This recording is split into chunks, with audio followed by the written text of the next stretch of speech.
Hello മക്കളെ, അപ്പോൾ നമ്മുടെ മുമ്പിലുള്ളത് ഒരു സ്പെഷ്യൽ ഗസ്റ്റാണ്. നമ്മുടെ കേരള +2 പബ്ലിക് എക്സാമിൽ 1200 മാർക്കും വാങ്ങിയിട്ടുള്ള മുഹമ്മദ് മുർസിലാണ് നമ്മുടെ മുമ്പിലുള്ളത്. ഇല്ല സീക്രട്ട് ഒന്നുമില്ല. സാധാ പോലെ പഠിച്ച് എക്സാമിനർ 2 കൊല്ലം ബാച്ചിലുണ്ടായിരുന്നു. റിസൾട്ട് ചെക്ക് ചെയ്തപ്പോൾ എൻ്റെ റിസൾട്ട് തന്നെയാണോ എന്ന് തോന്നിയതോ? അത് ഞാൻ വെബ്സൈറ്റ് മാറി ചെക്ക് ചെയ്തിട്ടൊക്കെ ഉണ്ടായിരുന്നു. 2-3 വെബ്സൈറ്റൊക്കെ ചെക്ക് ചെയ്ത് പിന്നെ ഒരു പേടി നിന്ന് ബയോളജി ആയിരുന്നു.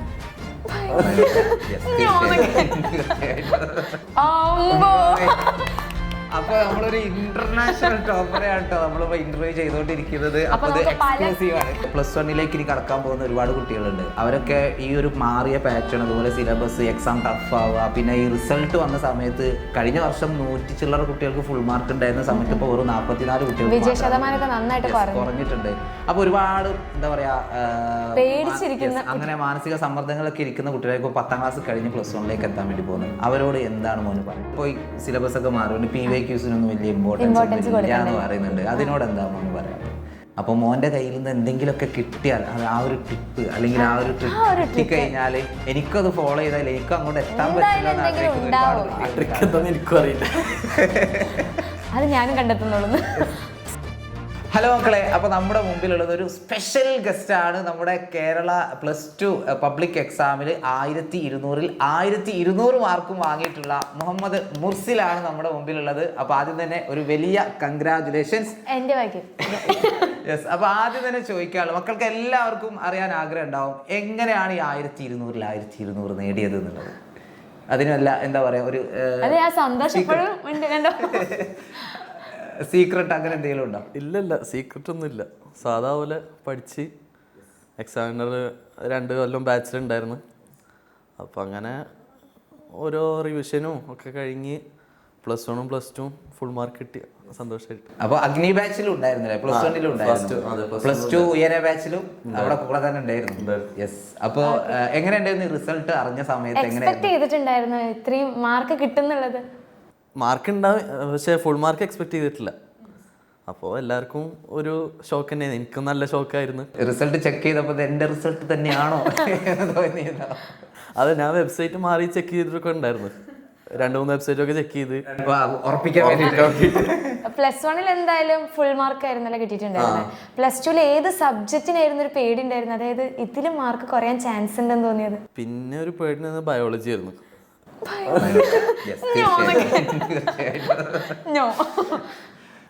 അതൊരു എക്സാം കുറച്ച് ഒരു ഹാർഡായതുകൊണ്ട് ഒരു ചെറിയ പേടി ഉണ്ടായിരുന്നു. സാധാരണ ഫിസിക്സ്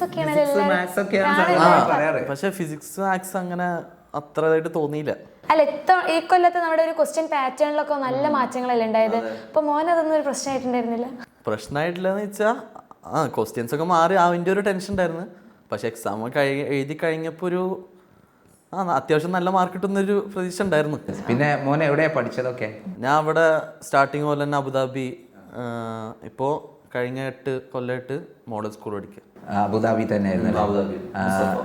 എങ്ങനെയാ അവിടുത്തെ റാങ്കിങ് ഒക്കെ വെച്ച് നോക്കുമ്പോൾ എങ്ങനെയായിരുന്നു? അവിടെ ഇക്കൊല്ലം UAE ഫുൾ മാർക്ക് എനിക്ക് മാത്രമേ ഉള്ളൂ. അപ്പൊ നമ്മളൊരു ഇന്റർനാഷണൽ ടോപ്പറെയാണ് കേട്ടോ നമ്മളിപ്പോ ഇന്റർവ്യൂ ചെയ്തോണ്ടിരിക്കുന്നത്. അപ്പൊ നമുക്ക് പല കാര്യങ്ങളും ചൂഴ്ന്നെടുക്കാനുണ്ട്. അവിടുത്തെ ഒരു പഠന സാഹചര്യം, അതുപോലെ ഈ നാട്ടിലെ അല്ലേ, ആ കാര്യങ്ങളൊക്കെ ചോദിക്കാറിയണം.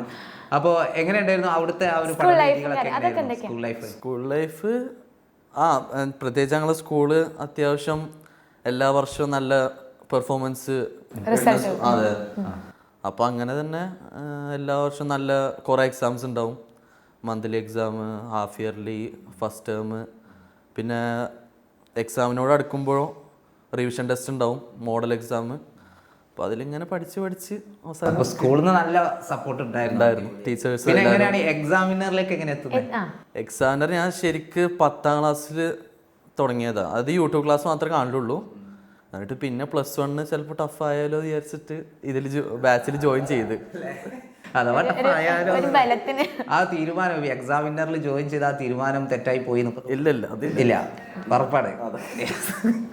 അപ്പൊ എന്തുകൊണ്ടാണ് എക്സാമിനറിനെ ചൂസ് ചെയ്യാൻ? ഒരുപാട് പ്ലാറ്റ്ഫോം ഉണ്ടല്ലോ, എന്തുകൊണ്ടാണ് എക്സാമിനർ? ഞാൻ ഫസ്റ്റ് കണ്ടു തുടങ്ങിയത് എക്സാമിനർ ആയിരുന്നു, പിന്നെയാണ് വേറെ കുറെ യൂട്യൂബ് ചാനൽ കണ്ടതും. ഏതെങ്കിലും ഒരു ഫാക്കൽറ്റിയുടെ ക്ലാസ് കണ്ടതുകൊണ്ടാണ് അങ്ങനെ പറയാൻ പറ്റും. ക്ലാസ് കണ്ടുകൊണ്ടാണ്. ഫിസിക്സ് ഫേവറേറ്റ് സബ്ജക്ട് ഏതാ? ബയോളജിയാണ്, പക്ഷെ അതാണ് കുറച്ച് പ്രശ്നമുള്ളത്. ബയോളജി എല്ലാവർക്കും ഒരു ഫേവറേറ്റ് ആണ്. പിന്നെ ഞാനിവിടെ ഇരിക്കുന്നുണ്ട് ചോദിക്കാം, ഞാൻ ഹിന്ദിയാണല്ലോ എടുക്കുന്നത്, സെക്കൻഡ് ലാംഗ്വേജ് ഏതായിരുന്നു? മലയാളമായിരുന്നു. അല്ല ഞാൻ അതല്ലെങ്കിൽ കുഴപ്പമില്ലല്ലോ, മലയാളത്തിൽ ഫുൾ മാർക്ക് ആയിരുന്നല്ലേ. മലയാളം ബുദ്ധിമുട്ടുണ്ടായിരുന്നോ? എനിക്ക് ഹിന്ദിയെ കാട്ടി കൂടുതൽ കുറച്ച് കംഫർട്ടബിൾ മലയാളം ആയതുകൊണ്ട്. പക്ഷെ എഴുതാനൊക്കെ നല്ല കഴിവുള്ള ആൾക്കാർ കവിതയോ അല്ലെങ്കിൽ കഥകൾ നല്ല ഹോബീസ് ഒക്കെ ഉണ്ടോ? ഇല്ല, കവിത അങ്ങനല്ല. പാട്ട് പാടുന്നൊക്കെ ഒരു തോന്നല്ലേ? പാട്ട് പാടാ ചെറുതായിട്ടൊക്കെ? പാടില്ല, കണ്ട അവിടുന്ന് പറയുന്നു പാടുന്നൊക്കെ. ഓക്കെ, അപ്പോൾ ഏതായാലും നമ്മുടെ ഈ ഒരു +1 ഇനി കടക്കാൻ പോകുന്ന ഒരുപാട് കുട്ടികളുണ്ട്. അവരൊക്കെ ഈ ഒരു മാറിയ പാറ്റേൺ, അതുപോലെ സിലബസ്, എക്സാം ടഫ് ആവുക, പിന്നെ ഈ റിസൾട്ട് വന്ന സമയത്ത് കഴിഞ്ഞ വർഷം 100 ചില്ലറ കുട്ടികൾക്ക് ഫുൾ മാർക്ക് ഉണ്ടായിരുന്ന സമയത്ത് ഇപ്പോൾ വെറും 44 കുട്ടികൾക്ക് കുറഞ്ഞിട്ടുണ്ട്. അപ്പോൾ ഒരുപാട് എന്താ പറയാ, അങ്ങനെ മാനസിക സമ്മർദ്ദങ്ങളൊക്കെ ഇരിക്കുന്ന കുട്ടികളെ ഇപ്പോൾ 10ാം ക്ലാസ് കഴിഞ്ഞ് +1 എത്താൻ വേണ്ടി പോകുന്നത്, അവരോട് എന്താണ് മോന് പറയുന്നത്? മോനായിരിക്കും കറക്റ്റ് അഡ്വൈസ് കൊടുക്കാൻ പറ്റുക, കാരണം ഒരു മാർക്ക് പോലും കളയാതെ ഇരിക്കുന്നു. അഡ്വൈസ് എന്ന് പറയുമ്പോൾ നന്നായി പഠിക്കുക, അല്ലാണ്ട് വേറൊന്നും പറയാനില്ല. ഒരു ദിവസം എത്ര മണിക്കൂറൊക്കെ ഇരുന്ന് പഠിക്കേണ്ടി വരും +1? ഈ 10ാം ക്ലാസ് എന്ന് പറയുമ്പോൾ മോന് CBSE ആയിരുന്നോ? അല്ല, കേരള ബോർഡ്, കേരള സിലബസ്. അപ്പോൾ സാധാരണ സ്റ്റേറ്റ് സിലബസുകാരെ കൂടി പറയുന്ന ഒരു കാര്യമാണ്, അത് നമുക്ക് പരീക്ഷയുടെ തലേന്ന് ഒന്നെങ്കിലും A+ കിട്ടുന്നുള്ളൂ. പക്ഷെ +1 എത്തിയപ്പോൾ നല്ല ചേഞ്ച് ഉണ്ടായിരുന്നു, പ്രത്യേകിച്ച് +2 എത്തിയപ്പോഴേ കുറച്ചുകൂടി ചേഞ്ച് ആയത്. അപ്പോൾ ഈ SSLCയിൽ പോയാൽ മതിയോ +1? ഇല്ല, അത് പോരാ. എത്രത്തോളം ഒന്നുകൂടി ഹാർഡ് വർക്ക് ചെയ്യും? കുറച്ചുകൂടി നല്ല റിവൈസ് ചെയ്യും, മുന്നത്തെ ക്വസ്റ്റ്യൻ പേപ്പർ ചെയ്യുക, പിന്നെ ഇങ്ങനെ കുറേ ഇൻസ്റ്റിറ്റ്യൂട്ടുകളിലെ ക്ലാസ്, അതൊക്കെ ഹെൽപ്ഫുൾ ആവും. എവിടെ നിന്നൊക്കെ കിട്ടും, അവിടെ നിന്നൊക്കെ എങ്ങനെ കൃത്യമായിട്ട് ടൈം ടേബിൾ ഒക്കെ ഉണ്ടാക്കിയിട്ട് ഭയങ്കര ആയിട്ടായിരുന്നു പോയിട്ടുണ്ടായിരുന്നു, കൃത്യമായ പ്ലാനിങ് ഒക്കെ? ടൈം ടേബിൾ ഇല്ല, ഞാൻ എക്സാം എടുക്കുമ്പോൾ രാവിലെ നേരത്തെ എണീറ്റ് സ്കൂള് ഉച്ചക്കാവും, ഞങ്ങൾക്ക് അങ്ങനെ ആഫ്റ്റർനൂൺ ഷിഫ്റ്റാണ്. അപ്പോൾ രാവിലത്തെ ആ ഒരു കുറച്ച് ടൈം ഉപയോഗിക്കും, രാത്രി അങ്ങനെ എക്സാമിൻ്റെ ടൈമിൽ മാത്രമേ പഠിക്കുള്ളൂ, കൂടുതൽ രാവിലെ തന്നെ പഠിച്ച് തീർക്കല നോക്കല്. ഇപ്പൊ എക്സാം ഇല്ലാത്ത സമയത്തൊക്കെ ആണെങ്കിൽ, അല്ലെ നോർമൽ ക്ലാസ് ഒക്കെ ഉള്ള സമയത്തും ഈ ടൈം ഇങ്ങനെ, അതായത് അത് രാത്രി നോക്കുള്ളൂ. അപ്പോൾ രാത്രി ജന്മനാ പടുവാണ്, ജന്മന ഇങ്ങനെ തന്നെ ആയിരിക്കും അല്ലേ? അവന് കുറച്ച് സമയം മതി, പക്ഷെ എല്ലാവരും അങ്ങനെയല്ലല്ലോ, നമുക്ക് കുറച്ചുകൂടിയൊക്കെ ഹാർഡ് വർക്ക് ചെയ്യേണ്ട കുട്ടികളൊക്കെ ഉണ്ടാവും അല്ലേ. അപ്പോൾ തീർച്ചയായിട്ടും എന്താ പറയുക, നമ്മുടെ അഗ്നി ബാച്ചിലും ഉയര ബാച്ചിലും മോൻ ഉണ്ടായിരുന്നല്ലോ. അപ്പോൾ ഈ ഒരു ബാച്ചിൽ മോൻ ഏറ്റവും കൂടുതൽ യൂസ്ഫുൾ ആയിട്ടുള്ള ഒരു ഫീച്ചർ എന്ന് പറയാതായിരിക്കും? പ്രീവിയസ് ഇയർ ക്വസ്റ്റ്യൻസിൻ്റെ വീഡിയോ ഉണ്ടാവുമല്ലോ ഓരോ ചാപ്റ്ററിന്, അതാ കൂടുതലും നോക്കാറ്. എല്ലാ ചാപ്റ്ററും പഠിച്ചു കഴിയുമ്പോൾ അതെടുത്ത് നോക്കി, കുറേ പ്രതീക്ഷിക്കാത്ത ക്വസ്റ്റ്യൻസ് ഒക്കെ ഉണ്ടാവില്ലേ, അപ്പോൾ അതൊക്കെ നോക്കി പഠിക്കലാണ് ഒരു നല്ലത്. ഇപ്പോൾ പിന്നെ കുറച്ചുകൂടി ടഫായ ഒരു കുഴപ്പമുണ്ടാവില്ല.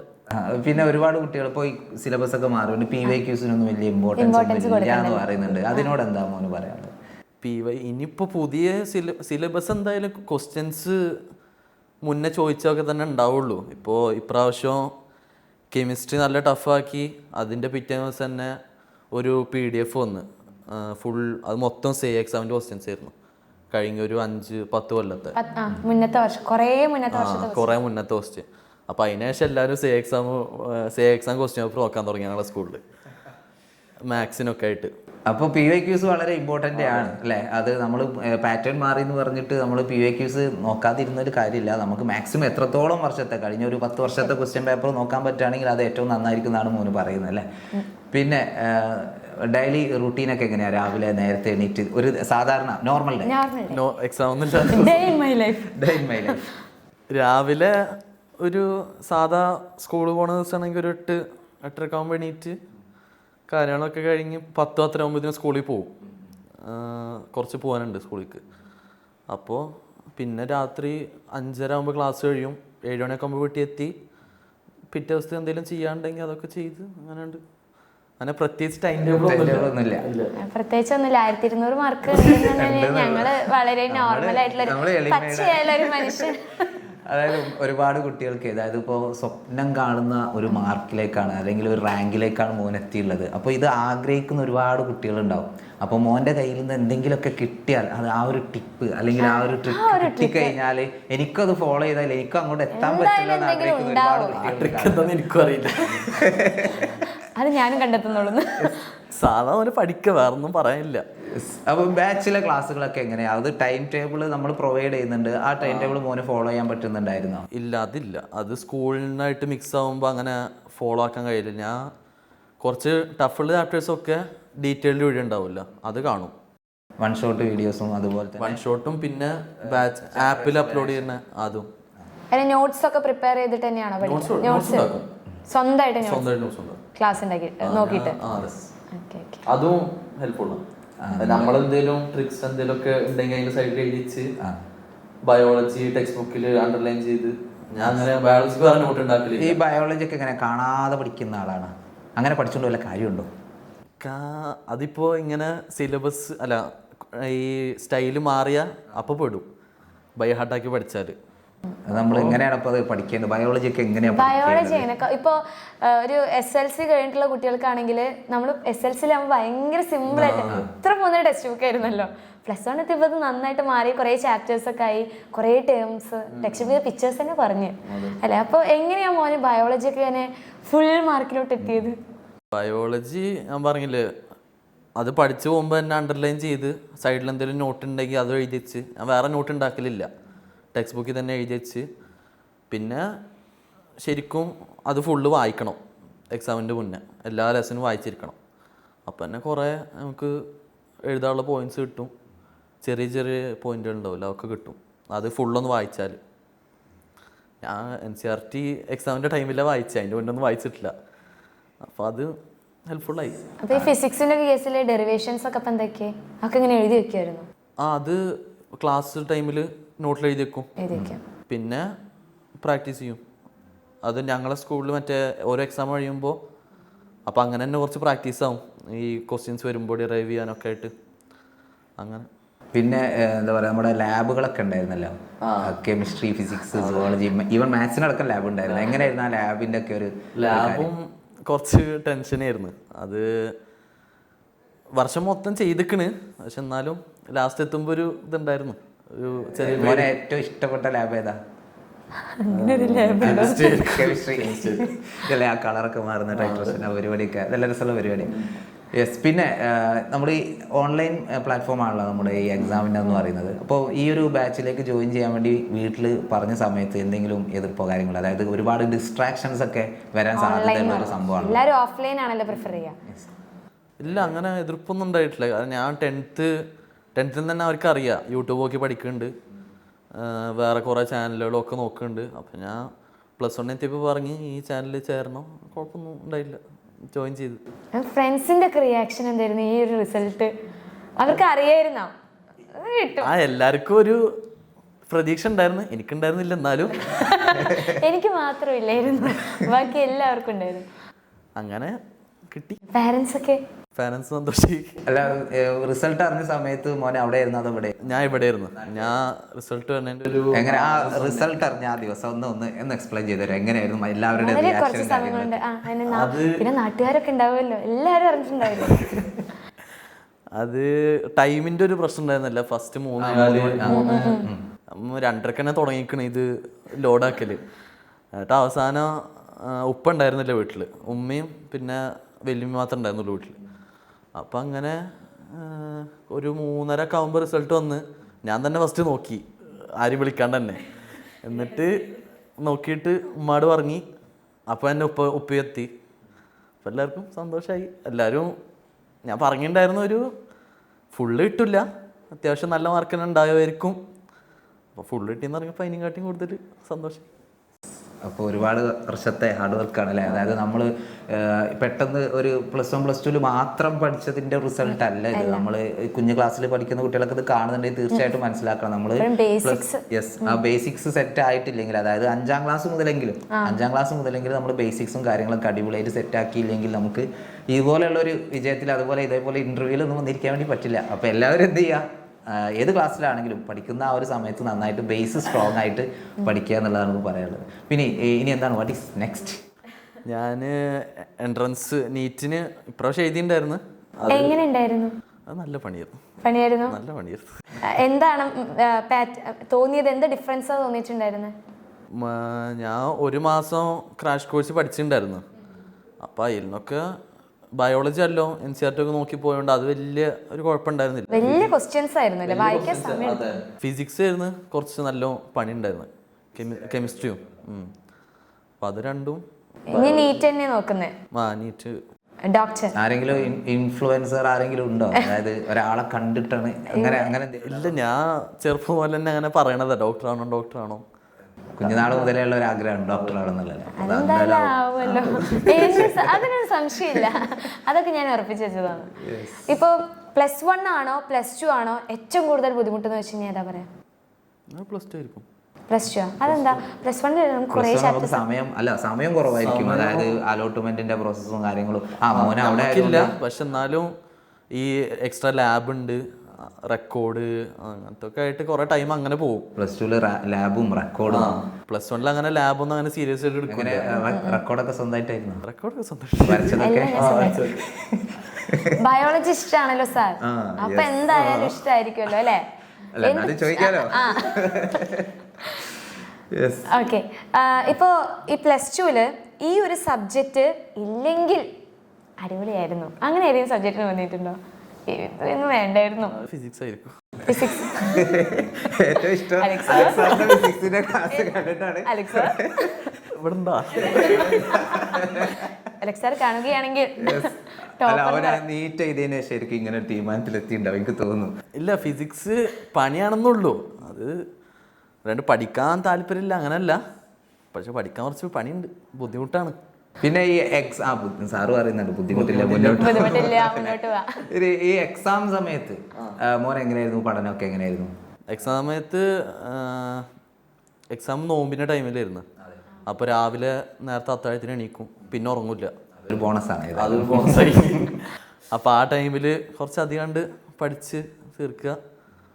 എക്സാമിൻ്റെ ടൈമിലൊക്കെ ആകുമ്പോൾ ടെക്സ്റ്റ് ബുക്ക് നന്നായിട്ട് വായിച്ചു നോക്കുമായിരുന്നു അതോ വേറെ എന്തെങ്കിലും? ബയോളജി കൂടുതൽ ടെക്സ്റ്റ് ബുക്ക് വായിക്കല്. ഫിസിക്സും കെമിസ്ട്രിയും ടെക്സ്റ്റ് ബുക്ക് അധികം വായിച്ചിട്ടില്ല. ഇപ്പോൾ നീറ്റിനെ ഒന്ന് NCERT ശരിക്കും ഒന്ന് വായിച്ച്, ബാക്കി സബ്ജക്റ്റിനൊക്കെ ഈ യൂട്യൂബ് ക്ലാസ്സും ബാച്ചിത്തെ ക്ലാസ്സൊക്കെ കണ്ട് നോട്ട് ഉണ്ടാക്കി, പിന്നെ ക്വസ്റ്റ്യൻസ് ചെയ്യും, ഈ പ്രീവിയസ് ഇയർ ക്വസ്റ്റ്യൻസ് ഒക്കെ. PYQ ആണ്. അപ്പൊ കുറേ പേര് തെറ്റ് ഇങ്ങനെ ധരിക്കുന്ന ഒരു കാര്യമാണ് പാറ്റേൺ മാറി, ഇനി PYQ നമുക്ക് വേണ്ട. ആ സാധനം ഈ പഴയ മുന്നത്തെ എക്സാം ഒക്കെ നല്ല ടഫ് ആയിരുന്നു, അത് നോക്കുമ്പോൾ മനസ്സിലാവും. അപ്പോൾ അതിലത്തൊക്കെ ക്വസ്റ്റ്യൻസ് തന്നെ ആയിരിക്കും ഈ ടഫ് ആക്കുകയാണെങ്കിൽ വരിക. ഈ പാറ്റേൺ മാറിയത് നന്നായി തോന്നിയിട്ടുണ്ട്? നന്നായി തോന്നിയിട്ടില്ല. അല്ല, ഫുൾ മാർക്ക് കിട്ടിയാൽ അല്ല ആക്ച്വലി നമ്മൾ ടീച്ചേഴ്സ് എപ്പോഴും പറയുന്നത് എക്സാംസ് എപ്പോഴും നന്നായിട്ട് ടഫ് ആവണം, അപ്പോഴാണ് നമുക്ക് യഥാർത്ഥ റിസൾട്ട് പുറത്തു വരുള്ളൂ. ഇതിപ്പോൾ എല്ലാവർക്കും എന്താ പറയുക, ഫുൾ A+ അല്ലെങ്കിൽ സിമ്പിൾ ക്വസ്റ്റ്യൻ ഇട്ട് കഴിഞ്ഞാൽ ആ നന്നായിട്ട് പഠിക്കുന്ന കുട്ടിയും അതുപോലെ ഒരു ആവറേജ് അല്ലെങ്കിൽ എബവ് ആവറേജ് ഉള്ള കുട്ടി എല്ലാവരും ഈക്വൽ ആയി പോകും. അപ്പോൾ ഇങ്ങനെ ഒരു സിസ്റ്റം കൊണ്ടുവന്നതിനോട് മോന് യാതൊരുവിധ യോജിപ്പും ഇല്ല എന്നാണ് പറയുന്നത്. സിസ്റ്റം കൊണ്ട് നമ്മള് മോഡൽ എക്സാം ഉണ്ടായിരുന്നല്ലോ, അപ്പോൾ മോഡൽ എക്സാം എല്ലാം ഈസി ആയെന്ന് വിചാരിച്ചപ്പോൾ എല്ലാവരും സുഖമായിട്ടിരുന്ന് ബോർഡ് എക്സാം ഇങ്ങനെ ആയിരിക്കും. പിന്നെ കെമിസ്ട്രിയും ഫിസിക്സും പേപ്പറൊക്കെ വന്നപ്പോഴാണ് മനസ്സിലായി ശരിക്കും കഴിഞ്ഞൊരു 4-5 വർഷത്തേക്ക് അതുപോലെയല്ല ക്വസ്റ്റ്യൻസ് ഒന്നും ഉണ്ടായിരുന്നത്. അപ്പോൾ അതൊരു കുറച്ച് അപ്പോൾ തീർച്ചയായിട്ടും അതൊരു ചെറിയൊരു ഒരു വീഴ്ച സംഭവിച്ചു തന്നെ പറയാം. അതായത് എല്ലാ കുട്ടികളും പറഞ്ഞിരുന്ന ഒരു പരാതി എന്ന് പറഞ്ഞാൽ മോഡൽ എക്സാം ഭയങ്കര ഈസി ആക്കും. മോഡൽ എക്സാം ടഫ് ആണെങ്കിൽ നമുക്ക് ഒന്ന് പ്രിപ്പയർ ചെയ്തിരിക്കും അതുണ്ടായിരുന്നു. പക്ഷേ ഈ ക്വസ്റ്റ്യൻ മാറുന്നത് ഒരു വിധത്തിൽ നല്ല തന്നെ. ഇപ്പൊ നമുക്ക് ഇപ്പൊ +2 റിസൾട്ട് വന്ന സമയത്ത് തന്നെ വിജയ ശതമാനം കുറഞ്ഞു. പണ്ടൊക്കെ ആണെങ്കിൽ നമ്മൾ പറയാം +2 അല്ലേ ++ ഒക്കെ കിട്ടും, ഇതിപ്പോ എങ്ങനെയും ഇതാക്കാം. ഇപ്പൊ സാധനം ഇല്ലല്ലോ. ഇപ്പൊ ഒരു വാല്യൂ തിരിച്ചറിയാൻ തുടങ്ങി. അതായത് +2 1200 മാർക്ക് എന്ന് പറഞ്ഞു കഴിഞ്ഞാൽ അത് നമുക്കൊന്നും ചെയ്യാൻ പറ്റാത്ത കാര്യമാണ് തീർച്ചയായിട്ടും അല്ലേ. അപ്പോൾ മോനെ ഏതായാലും നല്ല ഉയരത്തിൽ എന്താ പറയാ നമ്മുടെ ഡോക്ടറാകണം എന്നുള്ള ഒരു ആഗ്രഹത്തിലാണ്. അപ്പോൾ അതൊക്കെ എന്തായാലും നേടാൻ വേണ്ടി പറ്റട്ടെ എന്ന് ഞാൻ ആത്മാർത്ഥമായിട്ട് പ്രാർത്ഥിക്കുകയാണ്. പിന്നെ അടുത്തൊരു ക്വസ്റ്റ്യൻ ആണ്, ഇപ്പൊ ടൈം എങ്ങനെ മാനേജ് ചെയ്യുന്നത്? ഇപ്പൊ എക്സാമിന് ഇപ്പോ ടൈം മാനേജ്മെന്റ് കുറേ കുട്ടികൾക്കുള്ള ഒരു പ്രശ്നമാണ്. ഈ എക്സാം എഴുതുന്ന സമയത്ത് അത് മോൻ എന്താ ചെയ്തിട്ടുണ്ടായിരുന്നു? ചെറിയ 1 മാർക്ക് ക്വസ്റ്റ്യനും അതുപോലെ തന്നെ കുറച്ച് എസ്സേ പോലെ എഴുതേണ്ട ക്വസ്റ്റ്യൻ. ടൈം മാനേജ്മെന്റ് പ്രശ്നം ഉണ്ടാവും കൂടുതൽ ലാംഗ്വേജിനാണ്, ഇംഗ്ലീഷും മലയാളം. കാരണം ഇംഗ്ലീഷ് മലയാളം എഴുതിയാൽ തീരില്ല. ഒരു 6 മാർക്കിന് 2 പേജ്, 8 മാർക്കിന് 4 പേജ് അങ്ങനെയൊക്കെ എഴുതി തീർക്കുമ്പോഴത്തേനും അപ്പം അത് നമ്മളൊരു ടൈം വെച്ചാണ്ട് ഇരിക്കണം. ഫസ്റ്റത്തെ ഒരു 10 മിനിറ്റ് ആ ഫസ്റ്റ് ഫുൾ സെക്ഷനാണ് തീർത്ത്. ഞാൻ അങ്ങനെ ചെയ്യല്. ഫസ്റ്റത്തെ 10 മിനിറ്റിൽ ആ 1 മാർക്ക് 2 മാർക്കിന് ചെറിയ ചെറിയ ഫിൽ ഇൻ ദ ബ്ലാങ്ക്സ് അതൊക്കെ ഉണ്ടാവും. അതൊക്കെ തീർത്ത് 8 മാർക്കിൻ്റെ ക്വസ്റ്റിന് ചിലപ്പോൾ ഒരു ക്വസ്റ്റിന് 10-15 മിനിറ്റ് എടുക്കും. അങ്ങനെ ടൈം വെച്ച് എന്തോ ആയതിന് ബോർഡ് എക്സാമിന് പ്രശ്നമൊന്നും ഉണ്ടായില്ല. ഓർ ക്വസ്റ്റ്യൻസ് ഉണ്ടാവാറില്ല നമുക്ക്, അതൊക്കെ അറ്റൻഡ് ചെയ്യാറുണ്ട്. എല്ലാ ക്വസ്റ്റ്യൻസ് എഴുതിയിരുന്നിട്ട് ഇല്ല, ആവശ്യമുള്ളത് അല്ലേ. നമ്മള് സാധാരണ ടിപ്പ് പറഞ്ഞു കൊടുക്കുന്നതൊക്കെ, അതായത് എല്ലാ ക്വസ്റ്റ്യൻസും അറ്റൻഡ് ചെയ്യാം, ഫുൾ മാർക്ക് കിട്ടുന്നത് എന്ത് ചെയ്യാണ്ട് പരിഗണിച്ചു. പക്ഷെ ഇപ്രാവശ്യം ഫസ്റ്റത്തെ എഴുതിയ മാത്രം ഇവാലുവേറ്റ് ചെയ്യുന്നുള്ളൂ കേട്ട്. അതുകൊണ്ട് മോനെ വെറുതെ സമയം കളഞ്ഞില്ലല്ലേ? അല്ല, ഞാൻ +1 അങ്ങനെ ചെയ്യലില്ല. അല്ല, ഇപ്രാവശ്യം അങ്ങനെ കേട്ട്. എനിക്ക് പിന്നെ എല്ലാം അറിയാലോ, ഞാനതൊക്കെ എഴുതല്ലോ. പിന്നെ എന്തിനാ എനിക്ക് ബാക്കി ഓവറിന്റെ ആവശ്യമൊന്നുമില്ല. ഓക്കെ, അപ്പോൾ ഇതുപോലൊക്കെ ടൈം മാനേജ് ചെയ്ത് കഴിഞ്ഞാൽ നിങ്ങൾക്കും നല്ല മാർക്കിലോട്ട് എത്താം എന്നാണ് പറയുന്നത്. യെസ്. ഇനി ഇപ്പോൾ ഈ സാധാരണ ഇപ്പോൾ SLC കഴിഞ്ഞിട്ടുള്ള കുട്ടികളുടെ കേസ് ആണെങ്കിൽ ബയോസയൻസ് എന്ന് പറഞ്ഞൊരു ഭീകരനാണ്. സാധാരണ ഇപ്പോൾ നമ്മളിങ്ങനെ ബയോസയൻസ് എടുക്കണോ, ഇപ്പോൾ SLC ഫുൾ A+ ഉണ്ടാവും, പക്ഷെ എന്നിരുന്നാലും ബയോസയൻസിനെ പേടിച്ചിരിക്കുന്ന കുട്ടികളുണ്ടാവും. അവരോട് എന്താ പറയാനുള്ളത്? ബയോസയൻസ് എന്ന് പറയുമ്പോൾ അത്രക്കും താല്പര്യം ഉണ്ടെങ്കിൽ എടുത്താൽ മതി. അല്ലെങ്കിൽ പിന്നെ വെറുതെ പഠിക്കാൻ പറ്റാത്ത അല്ലെങ്കിൽ ഇഷ്ടമല്ലാത്ത എടുത്തിട്ട് വലിയ കാര്യമൊന്നുമില്ല. മോനെ അങ്ങനെ ക്ലാസ്സിലെ പേരൊന്നും പറയണം, അങ്ങനെ ആരെങ്കിലും ഉണ്ടോ, അനുഭവം ഉണ്ടോ? ഇല്ല, ഇതുവരെ പഠിച്ചവർക്കൊക്കെ അത്യാവശ്യം ഇൻട്രസ്റ്റ് ഒക്കെ ഉള്ളവർ തന്നെയാണ്. എല്ലാവർക്കും ഇപ്പോൾ അത്യാവശ്യം നല്ല മാർക്കും ഉണ്ട് എല്ലാവർക്കും ഞങ്ങളുടെ സ്കൂളിൽ. അപ്പോൾ അതൊക്കെ അവസാനം ഭംഗിയായി. ഈ സക്സസിന്റെ പിറകിൽ ഇപ്പൊ ഫാമിലിയുടെയും ഫ്രണ്ട്സിന്റെ ഒക്കെ സപ്പോർട്ട് എത്രത്തോളം ഉണ്ടായിരുന്നു? നല്ലോണ്ട്. പ്രത്യേകിച്ച് ഞങ്ങളുടെ സ്കൂളിൽ ഫുൾ കുറേ ടീച്ചർമാരുണ്ട്. എന്നെ ചെറിയ ക്ലാസ് പോലെ തന്നെ പഠിപ്പിച്ച് ഇപ്പോഴും അവിടെ ഉണ്ട്. അപ്പോൾ അവർക്കൊക്കെ നല്ല പ്രതീക്ഷ ഉണ്ട് എനിക്ക് ഫുൾ മാർക്ക് കിട്ടുന്നത്. അവരുടെ പേര് വേണമെങ്കിൽ പറയാം. ക്ലാസ് ടീച്ചർ ലിൻഡോ ടീച്ചർ ഉണ്ടായിരുന്നു. ലിൻഡോ ടീച്ചർ ബയോളജി സാറ്, സെക്യൂർ സാറ്, പിന്നെ പഴയൊരു 10ാം ക്ലാസ് പഠിച്ച ഒരു സ്വപ്ന ടീച്ചറുണ്ട്. ഇവരൊക്കെ നല്ല സപ്പോർട്ടാണ്. ഇംഗ്ലീഷ് സാർ, റസൽ സാറ്, ഇവരൊക്കെ 7-8 ആ ക്ലാസ് പോലെ തന്നെ അത്യാവശ്യം സപ്പോർട്ട് ചെയ്ത് ഒരു മെന്റർഷിപ്പ് അല്ലേ? അതെ. ആ ഒരു പ്രോഗ്രാം. വീട്ടിൽ ഏറ്റവും കൂടുതൽ എന്താ പറയാ അടിപിടിയുള്ള ആരെങ്കിലും ഉണ്ടോ? അനിയന്മാർ, അനിയത്തിമാരാ? ഇല്ല, ഞാൻ ഏറ്റവും താഴെയുള്ളത് 2 ഇക്കമാരല്ലേ? അവരൊക്കെ എങ്ങനെയാ? ഭയങ്കര സപ്പോർട്ടായിരുന്നു. ലാസ്റ്റ് കുട്ടിയല്ലേ ചുറ്റൊരു അവർക്കൊക്കെ നല്ല സന്തോഷമായിട്ടുണ്ടായിരിക്കും അല്ലേ? ഗിഫ്റ്റ് എല്ലാം കിട്ടിയോ? പറഞ്ഞോളൂ, എല്ലാവരും കേൾക്കുന്നുണ്ടല്ലോ, പറഞ്ഞോളൂ. കിട്ടുമായിരിക്കും. ഇനിയിപ്പോ വേണമെങ്കിൽ പറഞ്ഞോട്ടോ, അഥവാ കിട്ടിയില്ലെങ്കിൽ. ഞാനിതായിരുന്നു ആഗ്രഹിച്ചത്, ചിലപ്പോ കിട്ടുമായിരിക്കും. അത് ആഗ്രഹം എന്തെങ്കിലും പറഞ്ഞോ? എന്തായാലും അവർ കേൾക്കല്ലേ, ഞാൻ മുന്നേ പറഞ്ഞിട്ടുണ്ടല്ലോ, അത് മതി. ഇനി നെക്സ്റ്റ് ചോദ്യം. അതായത് നമുക്കിപ്പോൾ ബാച്ചിലെ കാര്യങ്ങൾ കൂടുതൽ നമുക്ക് കുട്ടികൾക്കൊക്കെ അറിയുന്നുണ്ട്. അതായത് ഈ ബാച്ചിൽ ജോയിൻ ചെയ്ത് കഴിഞ്ഞാൽ ഇത് വർത്ത് ആണോ, അല്ലെങ്കിൽ ഇത് ജോയിൻ വെറുതെ ആയി പോകുമെന്നുള്ള സംശയത്തോടു കൂടി, അല്ലെങ്കിൽ നേരത്തെ പഠിച്ചു തുടങ്ങണോ? നമ്മൾ ബാച്ചിലേക്കുള്ള അഡ്മിഷനും കാര്യങ്ങളൊക്കെ ഓൾറെഡി സ്റ്റാർട്ട് ചെയ്തിട്ടുണ്ട്. നേരത്തെ പഠിച്ചു തുടങ്ങണോ, ഇപ്പോൾ തന്നെ ജോയിൻ ചെയ്യണോ, അങ്ങനെയൊക്കെ സംശയിച്ചിരിക്കുന്ന കുട്ടികളുണ്ടാവും.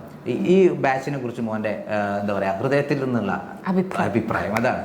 ബാച്ച് ഇപ്പോൾ യൂട്യൂബിലാണെങ്കിൽ 1 ഷോട്ട് എന്ന് പറയുമ്പോൾ ഓരോ ചാപ്റ്ററും ഇപ്പോൾ 2-2.5-3 മണിക്കൂർ. ചില ചാപ്റ്ററൊക്കെ അതിനെക്കാട്ടിയും വലുത് ഭയങ്കര കോംപ്ലിക്കേറ്റഡ് ആയതൊക്കെ ബാച്ചിൽ ഡീറ്റെയിൽഡ് വീഡിയോ കണ്ടാൽ മനസ്സിലാവും. അപ്പോൾ അതിന് കുറച്ച് ടൈം മാറ്റി വെച്ചാൽ നല്ലത്. പിന്നെ ഈ പ്രീവിയസ് ഇയർ ക്വസ്റ്റ്യൻസിൻ്റെ അത് മാത്രമായിട്ട് ചെയ്യണ വീഡിയോ ഉണ്ടാവും. അപ്പോൾ അതൊക്കെ ഉപയോഗിച്ചാൽ നല്ലതാവും. അല്ലെങ്കിൽ പിന്നെ യൂട്യൂബ് പഠിച്ചാൽ കുഴപ്പമൊന്നുമില്ല. ഇപ്പോൾ അഥവാ ഇങ്ങനെ എക്സാം ടഫ് ആവുകയാണെങ്കിൽ ഈ ഡീറ്റെയിൽഡ് ക്ലാസ്സിൽ നിന്നൊക്കെ അതിൽ വരും. അങ്ങനെ അതാവും നല്ലത്. പക്ഷേ യൂട്യൂബ് നോക്കി പഠിച്ചാൽ ഞാൻ കുറേയൊക്കെ യൂട്യൂബ് നോക്കി പഠിച്ചിട്ടുണ്ട്.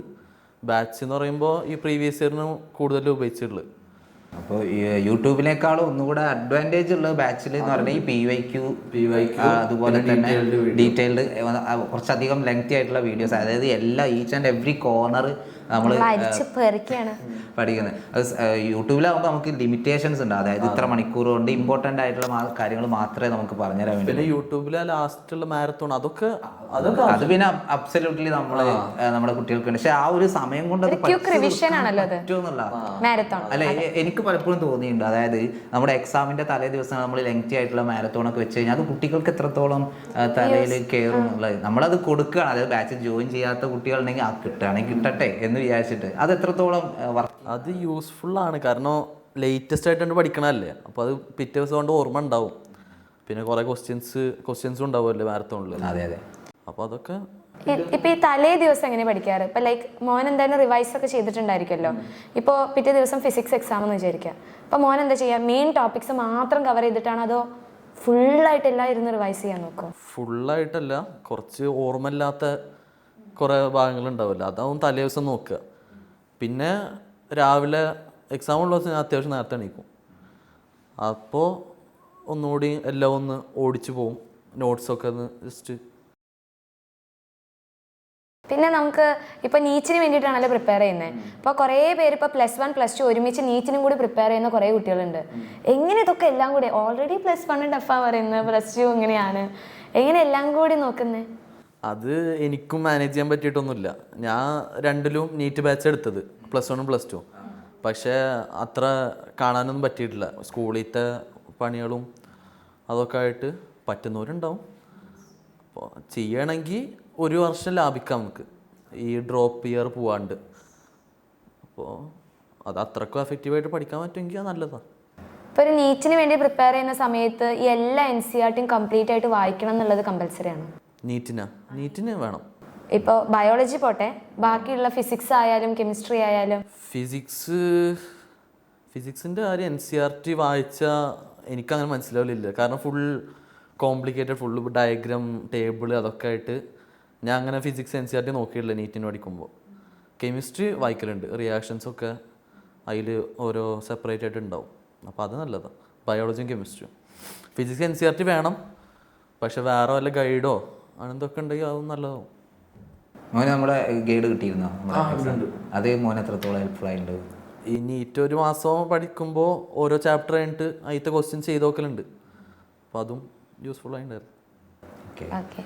ഇനി അപ്പോൾ ഇനി ഇപ്പോൾ +2 പഠിച്ചുകൊണ്ടിരിക്കുന്ന മക്കളുണ്ടായിരിക്കും, +1 ജോയിൻ ചെയ്യാൻ പോകുന്ന മക്കളുണ്ടായിരിക്കും.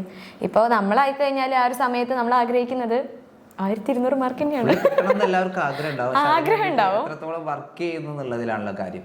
അപ്പോൾ ഇനി 10th +1 എത്തിയവരും +1 +2 എത്തിയവരൊക്കെ ഉണ്ട് അല്ലേ? അപ്പോൾ അങ്ങനെയുള്ള കുട്ടികളോട് മോന് അവസാനമായിട്ട് എന്താണ് പറയാനുള്ളത്? ഇതൊക്കെ ചെയ്ത് കഴിഞ്ഞാൽ കേസിലാവും. അത് അവസാനം നമ്മൾ വൈൻഡപ്പ് ചെയ്യാൻ വേണ്ടി പോകും. ആ സമയത്ത് എന്താണ് പറയുന്നത്? ഈ മനസ്സ് തുറന്നിട്ട് പറയാം.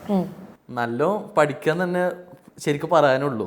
അത് നമ്മൾ എത്രത്തോളം വർക്ക് ചെയ്ത് അതിനനുസരിച്ചുള്ള കിട്ടും, എന്തായാലും കിട്ടും. എക്സ്ട്രാ പണി ഓരോ റിവിഷനും എന്തെങ്കിലും ടെസ്റ്റുകൾ ഉണ്ടെങ്കിൽ അത് നോട്ട്സ് ഉണ്ടാക്കുക, സ്വന്തമായിട്ട് ചെയ്യാൻ നോക്കുക. ഈ PDF നോട്ട്സ് നല്ലതാണ് റിവിഷനൊക്കെ, പക്ഷെ ഞാൻ കൂടുതലും സ്വന്തമായിട്ട് എഴുതി പഠിക്കല അത് നോക്കിയിട്ട്. അപ്പോൾ അതൊക്കെ കുറച്ചുകൂടി നല്ലത്. പിന്നെ അത്രക്കും ആഗ്രഹമുണ്ട് അതിന് വേണ്ടി വർക്ക് ചെയ്യുക, അതന്നെ ഉള്ളു പറയാൻ. വർക്ക് ചെയ്താൽ റിസൾട്ട് ഉണ്ടാവും. ഇനി ഇൻ കേസ് ഇപ്പോൾ എന്താ പറയുക, കുറഞ്ഞ മാർക്കുകളൊക്കെ കുറഞ്ഞു പോയ കുട്ടികളൊക്കെ ഉണ്ടാവും. അവരാരും നിരാശപ്പെടുന്നു വേണ്ട. ഇത് നമ്മുടെ ജീവിതത്തിൻ്റെ ഒരു സ്റ്റെപ്പ് അല്ലേ, ഒരൊറ്റ സ്റ്റെപ്പ് മാത്രമാണ്. ഇനിയും ഒരുപാട് ടേണിംഗ് പോയിന്റുകളും ഒരുപാട് തീരുമാനങ്ങൾ എടുക്കേണ്ട ഒരു സമയമൊക്കെ വരാനുണ്ട്. അപ്പോൾ ഹോപ്പ് ഫോർ ദി ബെസ്റ്റ് എന്നൊക്കെ പറയുക. അപ്പോൾ എല്ലാവർക്കും ഓൾ ദി ബെസ്റ്റ്. ഏതായാലും നമ്മുടെ ടോപ്പറെ കണ്ട സന്തോഷത്തിൽ നമുക്ക് വീണ്ടും മുർസിൽ.